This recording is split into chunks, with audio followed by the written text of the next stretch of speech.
The practice was a vehicle for us, but it was really the feeling of peace, the feeling of being present was something that the military doesn't prepare you for. Very rarely are we in the present moment. Thanks for checking out Guys Talking Yoga. So this podcast is focused on getting more men into yoga by raising awareness of its many benefits through conversations with other guys. I'm your host, Derek Vanderwalker, and today's guest is Phil Sussman, the creator and founder of American Yogi. While serving our nation as a captain in the U.S. Army, Phil sustained a really bad back injury in 2015, fracturing 2 lumbar vertebrae. After 2 weeks immobilized, he transitioned from a walker to a cane and eventually began running again. But he was still dealing with incredible pain, and it was his wife who said, "Listen, why don't you give yoga a shot?" In this conversation, Phil and I talk about the physical, emotional, and mental challenges of his injury and how the trauma led him to his yoga practice and ultimately allowed him to find peace, self-acceptance, and a path towards meaning and purpose, which not only did it get him out of the gutter, but it helped him come up with the idea to create a yoga brand that he could relate to, American Yogi, a brand that was inspired to help other men consider the practice of yoga and ultimately a brand that's for everyone. I know you're really going to enjoy this conversation with Phil. One of the things I appreciate about Phil is he's a warrior poet, and he writes some really great poetry that you can see on his Instagram site for American Yogi. And we've added one of his poems at the end of this podcast. So stick around for that and enjoy the conversation.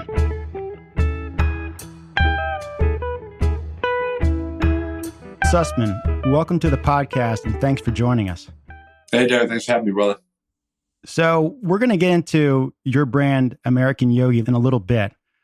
But I'd love to start out and hear your story for how you got into yoga and what brought you to your path. Yeah, for sure. So I was a typical dude, had no interest in yoga, no interest in spirituality, no interest in tapping into my feeling or my soul. When I was a younger man, I went through some pretty tough times. The nexus really for me was when I broke my back in 2015 in a training accident, fractured L2, L3, transverse straight across the vertebrae. So 2 parts of the back. Straight across. So I found myself in a place where I couldn't move really at all. I was laid out flat on the couch. Anytime I needed to drink or even use the bathroom or anything, my wife had to come by my side, either prop me up and scream in pain. And she'd be crying, I'd be crying. It was a pretty terrible experience. And that was only probably 2 months after I'd lost a couple close friends. So I was in a really terrible place, both physically and mentally. And I had gone to special operations, civil affairs selection. You fractured your back at L2, L3. Did you have surgery, by the way? Or was it one of those things where you had to be in a brace or something and just let the bones heal? Yeah, so when they told me that I broke my back, the first thing I thought was, well, my military career is over. But thankfully, there was no surgery necessary. And they said, you'll just naturally heal. So I laid on the couch for about 2 weeks straight without end or without stop. And then finally, when I was in a place enough to actually sit up, I went to a walker. And then from a walker, I went to a cane. From a cane, I went to walking. And from walking, I started jogging and then making my way back. But I was absolutely debilitated. Came back from that. I was in a pretty brutal place physically and mentally still, because I hadn't done anything towards my healing. We're trained to just continue to push through things, to man up and go.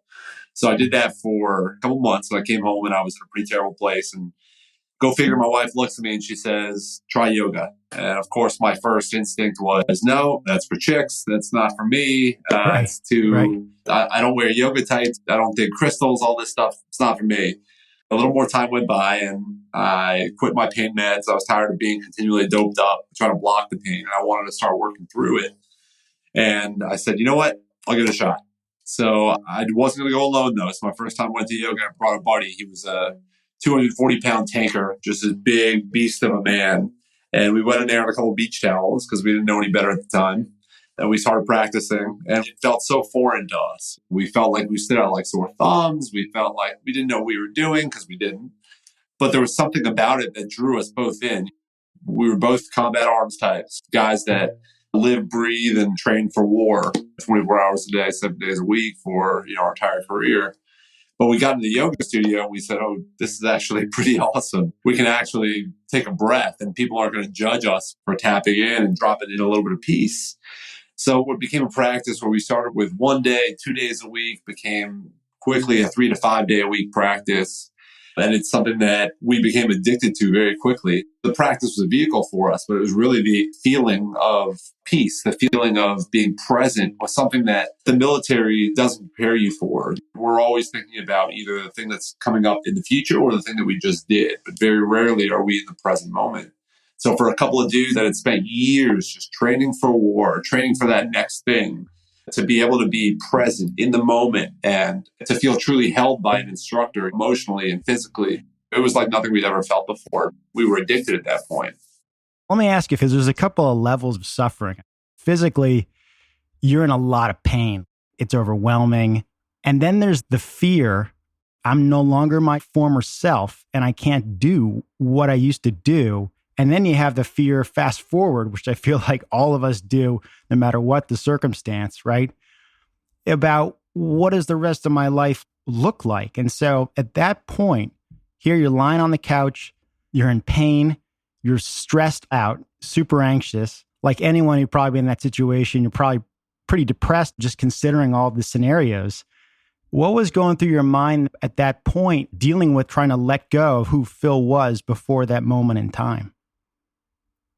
I mean, my first thought was, well, it's going to be a radical change of lifestyle. Like, okay, I'm not going to be a soldier anymore. I'm not going to be able to continue this life that I planned and seen myself doing for so many years. So I think the kind of evolution of my identity started right then at that moment that I broke my back. I would say at the moment, I wasn't fully aware that it was going to change my life as significantly as it did. But I would say that when I broke my back was an absolutely pivotal moment in my life where nothing was ever going to be the same. The way that manifested, the way that looked in my life was different throughout the years. When I went through selection, I had to have multiple dudes pick me up off the ground when I was carrying heavy weight on my back for 50, 60, 70 miles over a couple days. And then over time that became, okay, well, then that I'm back. Well, then that means I need to change my workout routine. And then my yoga even changed over the years from being someone that started in kind of restorative, and then I went into vinyasa. Now I'm kind of somewhere between. I like kind of like a soulful type of yoga. You know, I have to do so many variations with my body, and even down to the way I sleep at night, down to the way that I get up out of bed, or the way that I get up from the couch, or when I'm laying. Everything changed from that moment in ways that I couldn't have foreseen at all. I just knew that it was a pivotal moment in my life where I was a 9 out of 10 on the pain scale, and all I wanted to do was end that pain. And I did the exact opposite by kicking my pain meds and then took up yoga. Yeah, it reminds me of this quote by Hemingway. He writes, "Many of us are broken, but some of us are strongest in the broken places." From that injury, from that weak spot, did you find over time in your yoga practice, not only were you able to kind of work through some of that muscular trauma, but even kind of the emotional tension that was so tightly wrapped around and so tightly defined by that injury? And I feel like pain's pretty overwhelming, but over time, you can learn a lot from where your body's struggling. And I know it's helped my yoga practice as far as showing me where I need to go or what I need to pay attention to. Yeah, I think the amazing thing about yoga is that you can use it as a vehicle to access either the body or the mind or both together, depending on what it is you're looking for. I talk to many people that they're solely in yoga for the physical aspect of it, and other people that are solely in for the mental aspect. For me, my yoga started with meditation. A lot of people, when they think yoga, they think the asana, they think the postures. But for one of the limbs of yoga, you're talking concentration, talking meditation. So for me, I started in meditation practice, and that really opened up my heart, opened up my mind, allowed me to truly tune into who I am as a person, what my values are, and where it is I want to go as a man, as a soldier, as a father, as a husband. And then as time went on, when I started to find my yoga practice after my meditation practice, it was a light bulb went off and I realized, oh man, this is the moving meditation that my body has been craving. So when I did find yoga, it allowed me to both access that mental aspect of healing that I truly needed, that I didn't fully understand how much I needed. And then the physical aspect, which is really the more obvious aspect of yoga, that I thought I'll do yoga, I will help stretch my back out, help the sciatica, help the nerve pain. But kind of the added bonus, the kicker to yoga for me was that I was able to actually deal with what I called at the time my demons. So when and where were you emotionally, physically, mentally when somebody brought the idea of going to yoga, and what were your initial thoughts and feelings and reactions to that kind of advice for where you were in your life? So when my wife entertained the idea of doing yoga, I was bottom of the barrel at that point, both physically and mentally. I was in extreme depression and I was in a lot of pain. As resistant as I was to it, however, I trust my wife. And when she told me it's something that she's gained a lot from over the years, I decided to give it a shot, despite my resistance as an ultra masculine male at that time. I started truly from the bottom when I started doing yoga. What I tell people all the time is that yoga isn't necessarily the all of healing. Yoga is an Yeah. aspect of our healing. So, I had a meditation practice. I started going to therapy, and then I started yoga. I had psychotherapy for my head, and I also had physical therapy for my back at the time. So it's really that combination, that whole body approach allowed me to start my healing. And I truly believe that without that yoga, that aspect of being able to feel strong in something. I was in a place in my life where I didn't feel strong. I couldn't lift weights. I couldn't run. It was slowly easing into yoga allowed me to find some true personal strength in a practice and allowed me to regain some of that confidence I lost in my injury. Do you remember going to that first yoga class? You must have been like kind of stressed about like, what are they going to do to me? What am I going to have to do? I feel like most guys, regardless of their stuff, when they go to yoga class, they are clearly in the back towards the doorway to be able to slip out of there. Do you remember that experience? No, I remember it vividly, actually. I still remember the teacher. I remember the studio. I remember what I felt like. I remember what the studio looked like. It's funny now that you asked that, looking back, I didn't realize, how much I've distilled that memory in my mind. But yeah, I do remember that. We took a spot to the back right where we could scoot out if we needed to. When we walked in there, we didn't feel like we belonged necessarily. We walk in the studio and everything's foreign. You see yoga pants and yoga crops and everything hung up on the. You're like, where are the Van Halen posters? I don't see any of this stuff in here. Yeah. When I walked in the studio, I didn't necessarily feel like, I was called to this. I was called to practice. I was called to the studio. It was more me walking into something foreign rather than me walking into home, if that makes sense. Yeah, no, totally does. So you started going to one class, then you went to another class. Was it really that somatic feeling of you were working through stuff?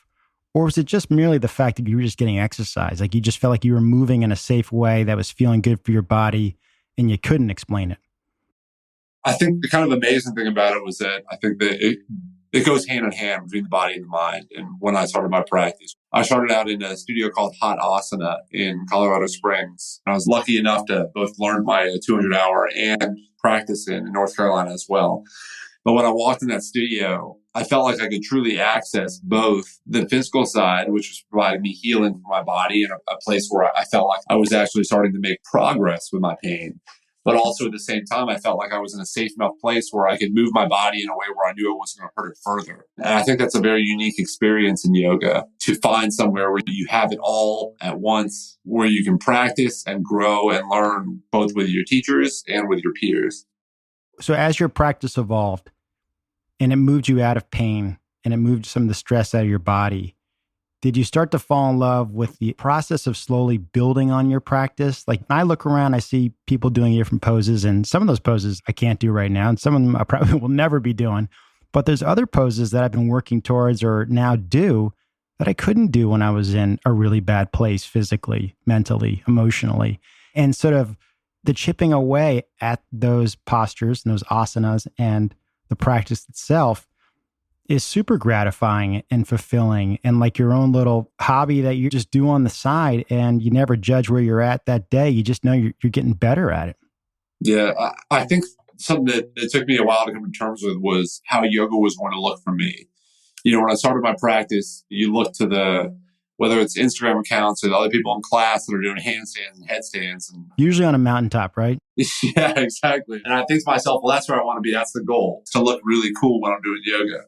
So I pushed my body past where it was naturally capable of. But through the years, I found so much more strength, and this is how I am as a teacher as well, is finding strength in the simplicity of yoga. And that's really where I shine now, both as a practitioner and as a teacher, is keeping practice very basic, very simple. You can still push yourself and find these truly like deep moments of practice where you can feel the dopamine surging through your body and you're sweating and you're moving. But all you're doing is Warrior 2 in a bunch of different variations. To me, That is what my practice become. And there's nothing wrong with it, but I no longer personally have an urge to have a handstand practice, have a headstand practice, have a inversion practice. For me, as long as I can have a mindful practice and however that looks, that's what's important to me now. Even if that's just doing, some sun salutations for a little while. Amen. So I heard on a recent podcast your conversation with Nate Gladden. I really appreciated Nate's mission with that podcast called Inheriting Manhood, about sharing the stories of other men and just guys sharing with other guys with the intention of helping other guys. And during that discussion, you shared a story about doing yoga in the Middle East, in Qatar. Tell the listeners about that story, because I was blown away by what you knew you needed and how you figured out how to take care of yourself and take care of others out there. So it was a very concerted effort. Before I deployed on this last deployment, I decided to get my 200-hour certification, partially for myself to enhance my practice. And the other side of that was to be able to spread it to people that needed it at a time that needed it. So on this last deployment that I went on, I was at a point in my career where I was in a leadership position, and I knew that I was in a spot to potentially influence people. What I decided was that I wasn't going to let the idea that I could be judged for doing something like yoga, I could be judged for doing something that's not typically ultra masculine, not let that get in the way of what my body, what my soul, my mind needed. So when I got to country, we were en route to my last deployment, and we stopped in Qatar for, I think it was for a week or two. It was on the front end of COVID. We were the kind of holding area before we could push to our final destination. And we had nothing there. It was very bare bones. It was a few barracks, trailers, essentially. And that was it. And it was fenced, and there was sand and rocks. So I thought to myself, well, I need something right now. What I'm getting from sitting in my barracks room and planning with my leadership is not truly fulfilling me in a way that I know my body and my mind need. So I need to practice right now. But I didn't have my mat yet. My mat was in my luggage, essentially, that was still getting shipped overseas. So I found a cardboard box. I stripped it open. I put some rocks on the corners of it. And I decided that I was going to practice in the very center of where we were all staying. And I thought to myself, well, if I can find some healing, maybe I can also help those around me find a little bit of peace while we're waiting to go into a combat zone. So when I started practicing, it was just me on day one. I had a little tiny $30 speaker that I had found on the way there at the Post Exchange. And I started practicing on my own and just moving in ways that were fulfilling to me, in ways that felt good to me. But after day one, after getting some side glances from the guys that were around the camp with me, day two, I had another guy on the mat next to me, which turned out to be another cardboard box, who had never practiced yoga before. And then day two, I had a couple more guys. And by the time we got in the country, about a dozen guys. By the time that I left deployment, we had probably 24 guys that had never touched yoga before, that had never stepped on a yoga mat before, that were all of a sudden practicing and interested. I actually ran into one of the guys that I had taught overseas, who was a medic, actually took teacher training at the same place that I took teacher training back in North Carolina after we got home, because he enjoyed the yoga that I taught him so much. So from that one moment of deciding that it was okay, that I was going to allow myself a little bit of vulnerability in front of this special operation unit that I deployed with, to potentially change people's lives by allowing them to be okay to enter the practice. Yeah, that's awesome. And one of the great things, and there's many great things about what having a yoga practice can do for you, but one of them is just knowing what your body and your mind needs. And it could be you're on calls all the time, you're closing a deal, you're working late hours. You need, as one guy said to me, a 90-minute vacation from what you're doing at work in that day. For others, it might be you've been traveling a lot and you get to the hotel room and you got a little travel yoga mat and you just unfold it out and you just use that moment to check in. And here you were in Qatar, you don't have any yoga mat. You find a cardboard box, you lay it out, you got some rocks to kind of keep the corners down. And what I can appreciate is that you knew what you needed. You needed that practice, that space. Yes, the cardboard was probably softer than your knees being right on that ground. At the same time, it's not as cushy as the Manduka mat in Beverly Hills. But you also had that space, that 2.5 feet wide, call it 5 feet long, where it's not just a place where you do your down dog and your warrior two and that kind of thing. It's kind of a place to take you where you need to go, no matter where you are, and just check out and check in. And the fact that you were like, I don't really care who was looking at me. I got to do this for me. And it sounds like a lot of guys were like, he's getting something out of that. And maybe we should be doing that. I think what you said kind of hits the nail on the head too, is, when a lot of guys, maybe they see yoga and want to try it and then get into a yoga studio and then maybe feel like the people around them have more advanced practice or they can't move in the ways that other people can move that are around them. And I think one of the incredible things about the practice is that you can take what you need from it. For example, I just got out of a hatha class and there's a lot of things that my body cannot do that those around me were doing. But there's strength in taking what you can out of the practice and learning about your body and learning about your mind and learning to put the ego aside and really pay attention to what it is that your body needs at any given time, because it may be different from one day to the next. Yeah. And the great thing about having your own home practice is obviously you do what you need to do that day and you've got your own journey. The great thing about going to a studio is you let somebody else drive. Even if you're a certified teacher, you just let somebody else drive the class and you see what they have to share and the way they do it. And you also know there are things that you're not going to do. And the teacher might say, well, try doing this. And you're like, nope, I got it. I'm in a good place. I know what I'm working on. And they'll respect that and they'll get that. And you know to grab your blocks or a bolster or find a wall because there's certain things that you need those props to kind of help you do what you need to do. And that's what's so great is that you eventually realize what you need and what you don't need. And you just constantly learn because you and I are going to be moving very differently in 30 years. And we're going to be so much further along in many ways.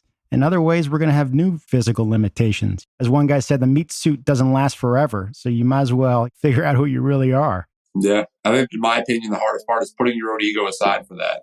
And realizing that it's okay to be where you are in your practice at whatever moment that is, whether it's from year to year, from day to day. And I think, at least for me, from where I came from, both in the military and in my life, it was hard to put aside that ego and say, well, this is what my body's capable of, and this is what I need to be listening to right now. But once you can do that, once you can get to a space in your practice where you can listen to what your body is telling you, I think that's one of the beauties of the practice, that you can find so much strength in something that maybe you didn't think was as advanced as you thought initially. Amen. During COVID, one of my friends shared that the word passion and the word suffering have the same Latin root. But the idea that your passion and your suffering both sort of mean the same thing. So out of your suffering, a lot of people find their passions. They find their life callings. They find the things that matter to them. Out of your struggles, you came up with the idea of American Yogi. So if you could, tell us a little bit about where did the idea come from you? What did it mean at that point when you first started working on the idea? And what does American Yogi mean now to you? Yeah, when I started American Yogi with my brother, it was an idea. And the idea came from a yoga festival that I'd been to in North Carolina, where there was something like 15, 20,000 women. And I maybe counted 20 men when I was there. It was a birthday present for my wife. She knew I was into the practice. She said, I'm going to take you to this festival and you're going to love it. And I did. I absolutely loved the festival, but there was next to no men there at all. Even when I went around the field there to look for a shirt, it was my birthday. I wanted to get something to remember it by. I couldn't find one shirt that was made for men. So the idea kind of popped in my head that, as much as I've healed from this practice, as much as I've grown through this practice, love and passionate about this practice, I feel like more men could benefit from this practice that maybe never considered it. So it started with an idea of, all right, we're going to make a handful of shirts. We want to make something. If a man walks in the yoga studio, maybe alone, maybe with his wife or his girlfriend or boyfriend, that he walks in and he feels comfortable. That, okay, that looks like that's something for me. It's something I can wear. And I feel like I have a home here. So that was the inception of it. But it really didn't take long at all to realize that it wasn't only men that were drawn to what it was that we were espousing as American Yogi, that yoga is a place to heal. And whether it's yoga or whether it's something else, there's an entrance point for everyone. And then women quickly not only were drawn to what we were pushing and what we were saying, but that they wanted to also represent it and be a vehicle to help spread the messages that we were spreading. So over time, it's developed into what started as a handful of shirts and an idea to get guys into yoga as an entire community of people, both veterans, active duty, both civilians in every sector, of people that were looking for healing, people that are looking for a way to find some respite from the daily grind of life, can find a home in American Yogi. And now it's truly internationally. I get messages all the time from whether it's Australia or Germany or Spain, or I guess from the French Foreign Legion reach out to me. People from all over the world that feel like they found a home finally. People that maybe were in a tough place, but through American Yogi and through someone that looks like them or someone that looks like an average person, not what they think a yogi should look like, that they realize that it's an acceptable practice, and that whether it's through yoga, or whether it's through running or biking or mountain climbing or drawing or writing, that they can find healing and that it's okay to access that part of themselves. And what we here as American Yogi is to tell them that that's okay. Yeah. So did you have a festival you also did? Yeah, so we do a yearly festival, a 100% veteran run festival. All of our instructors were veterans. All of the vendors were veterans. We're able to, every year, donate enough money to send up one veteran through a 200-hour YTT, yoga teacher training program, and then also donate money to Exalted Warrior, which is a foundation that builds adaptive yoga programs for wounded warriors. So what started as something where, yes, we were just going to produce a few shirts, became a movement where one of our priorities is giving back to the community, giving back to people that need it as well, so they can benefit how we benefit. And we now also sell yoga mats or yoga rugs that are made in India from a small family in southern India, that they hand make the yoga rugs. And there's something so special about them, so energetic about them, and also functional, where I don't like practicing hot yoga on anything other than one of our rugs. So it has expanded to this community where we happen to also sell apparel as well, happen to also sell mats as well. But the nexus of just a handful of shirts has become this movement that is now really controlled by the people that love us. That's awesome. So in the podcast that I referenced earlier, Inheriting Manhood with Nate Gladden, you guys came across something that I immediately started to think about the words that he was saying and started to hit rewind, because it made me think of yoga. You guys eventually went exactly where I was thinking, the community around yoga. And Nate was talking primarily about the experience of military men and women. And he says, almost all of us are still trying to figure shit out. We have no clue. And the only thing we are blessed to do is to be with a group of other people who are probably trying to do the exact same thing. And you just bond over it. You bond with the tiny little tribe inside of it. And so when he said those words, and I was like rewinding, I was like, wait, that was gold. I got to hear that again.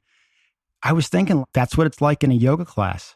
And you guys went immediately into that. So, and again, he's talking about military men and women, the experience you all have in country as well as your training and just the entire life in the military community. But it also totally relates to the experience of just being in a yoga class with other people. Yeah, I think I remember the exact moment that I felt a true tribe while I was in the yoga class. And this was years ago. I was in a studio where it was a packed class, it was a hot class, there was maybe an inch between mats.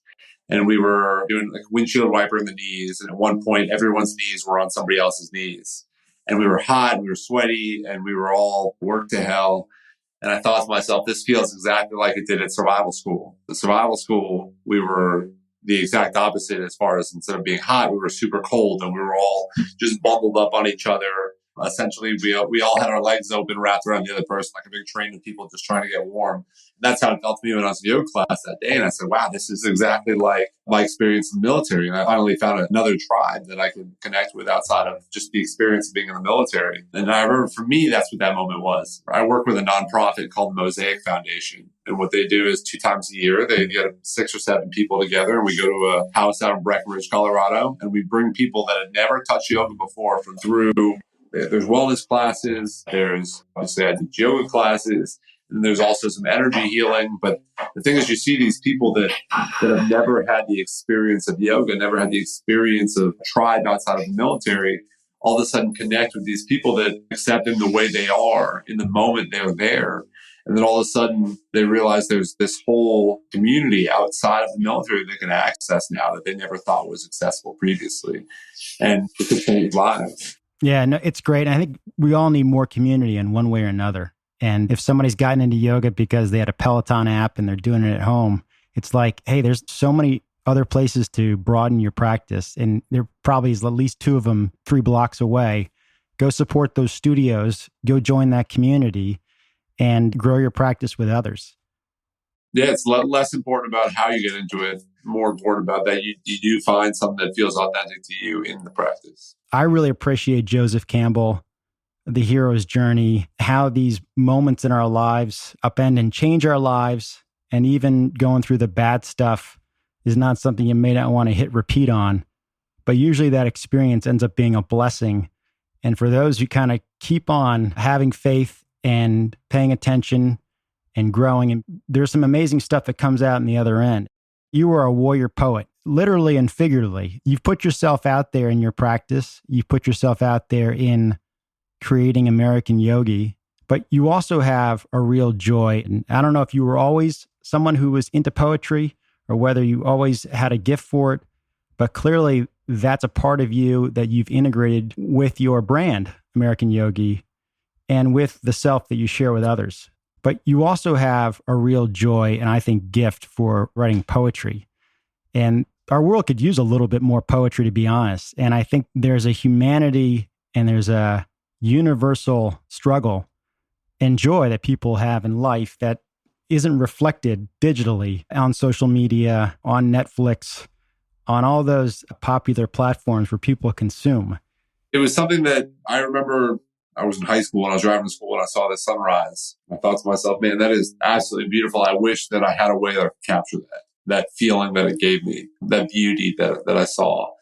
But it took years before I realized, and I don't know why, I still remember that exact moment of yearning to capture beauty. But it took years before I could figure out what modality that took for me.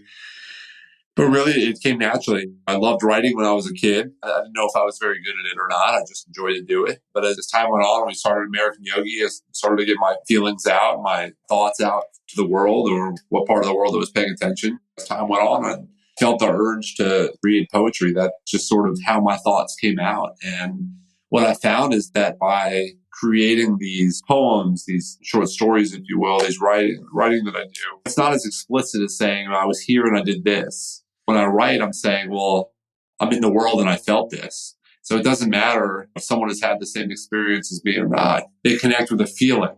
And the fact that I can put a feeling out in the world and somebody can pick it up no matter where they are on earth and what their experiences are, to me, is the most rewarding part of all. The fact that we can make or help people feel validated, help people feel seen, because they can realize, oh, wow, that feeling that I got from reading that poem is the same feeling that I felt XYZ over the years, or that I've experienced doing X, Y, or Z.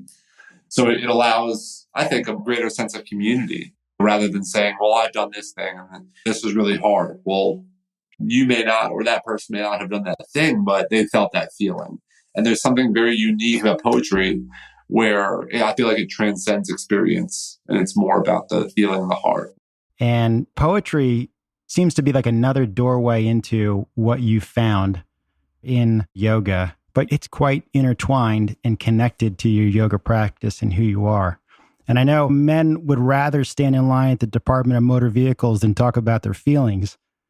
So for guys listening, for those who are not in the best place or having a struggle in any way, physically, mentally, spiritually, existentially, however you want to frame it, knowing about your own path, knowing about feelings and emotions, what is it about a yoga practice that allows you to connect emotionally and move through that experience and that process and get to the other side, which you and I know so well is a great place to be? I think it's twofold for me. One side of it is that it takes the distraction away. So the rest of our life, whether it's our phone or our computer or the TV or what have you, there's a multitude of distractions in our life that easily allow us to ignore our feelings, easily allow us to ignore our emotions and what it is that we really need to focus on most. So yoga strips that down. So you're essentially stuck with you and your mind when you're in yoga class, which I think is one of the hardest and also most amazing things about the practice.